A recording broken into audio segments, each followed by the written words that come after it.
Des soldats de plomb. C'était un petit garçon qui les avait reçus en cadeau pour son anniversaire. Tous les soldats étaient identiques. Tous les soldats étaient identiques. Un seul était différent. Il n'avait qu'une seule jambe. Il n'y avait pas tout à fait 2 kilos de plomb. Et c'est celui-ci qui avait été moulé le dernier. Voilà une femme pour moi. Mais elle est distinguée, elle habite au château. Moi, je n'ai qu'une seule boîte dans laquelle nous sommes déjà 25. Il y fait si noir. Ce n'est pas un endroit pour elle. Il faut pourtant que je tâche de faire sa connaissance. Et il se posta derrière une tabatière, Hubert, qui se trouvait sur la table. Et de là, il pouvait admirer l'exquise petite demoiselle qui continuait de se tenir sur une seule jambe sans perdre l'équilibre. Le soldat tomba dehors, la tête la première du 2e étage.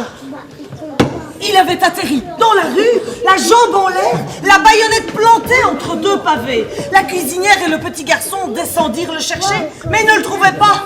Si au moins le soldat pouvait crier « Je suis là! Sur le trottoir, je suis là !» Ah oui, mais non, Hubert, ah, ça non, hein, parce qu'il estima que quand on porte un uniforme, on crie. Le pauvre petit soldat se tenait aussi raide qu'il pouvait. Personne ne pouvait lui reprocher d'avoir battu des cils, ne fût-ce qu'une seconde.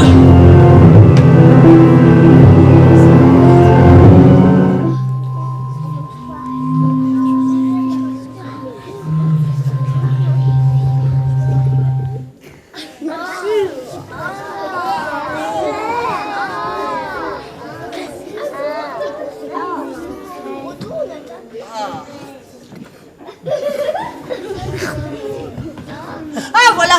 Ah! Hubert, tire un petit peu sur le poisson! Ben oui, est-ce que vous tirez là? Ben dites, est-ce que vous tirez? C'est pas très agréable, savez-vous, Hubert? Allez, tire un petit peu sur le poisson! Aïe! Aïe!